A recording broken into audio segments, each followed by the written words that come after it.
आहोत. आपल्याला न कळत काही गोष्टी आपण इतक्या गोष्टी करत आहोत.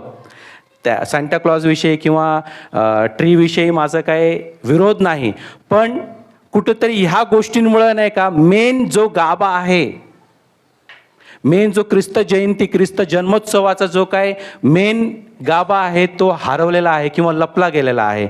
त्याला मला त्याच्यावरची धूळ मला काढायची आहे आज या रात्रीमध्ये. हालेलुया. कारण सांता नावाचा निकोलस नावाचा एक व्यक्ती होता आणि तो इतिहास सांगता की तो ख्रिस्ती होता का नव्हता माहीत नाही. तो 3ऱ्या शतकामध्ये त्यांनी जन्म घेतलेला होता, खूप श्रीमंत घरामध्ये, आणि त्याच्याकडं भरपूर पैसा होता. त्यांनी धार्मिक गोष्टींकडे वळला असल्यामुळे त्याच्याकडं पैसा तो काय करायचा, लोकांना वाटायचा. पण त्याच्या वाटण्याच्या पद्धतीमध्ये नाही का त्याला असं आवडायचं की मला कोणी पाहू नये म्हणून तो रात्रीच्या वेळेस जायचा आणि रात्रीच्या वेळेस तो घरोघरी जाऊन काही सोनं, काही गोष्टी, काही गिफ्ट तो देऊन यायचा. तर लोकांना गिफ्ट तर मिळायचे, पण कोण देतंय हे कळायचं नाही. पण एके रात्री त्या व्यक्तीला पाहिलं आणि तिथून सुरू झाला सांताचा जन्म. तिथून हळूहळू हळूहळू हळूहळू की सांता येतो आणि गिफ्ट देऊन जातो.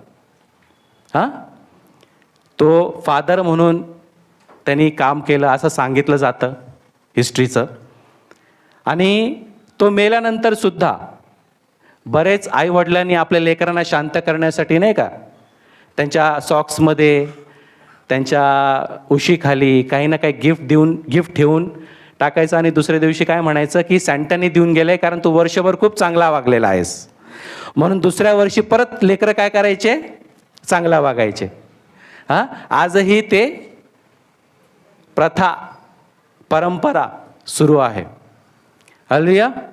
पण आज मला तुम्हाला सांगू द्या की कुठेही मॉलमध्ये तुम्ही गेलेला आहात किंवा जाता, काय दिसतं पहिले तिथं क्रिसमसच्या म्हणजे पिरियडमध्ये, ह्या टायमिंगमध्ये सांता क्रिसमस ट्री है ना, क्रिसमस ट्री दिसतं.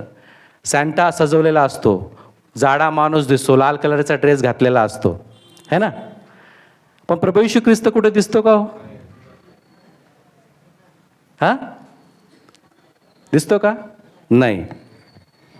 एक पास्टरांचा मी संदेश ऐकत होतो, त्यांनी खूप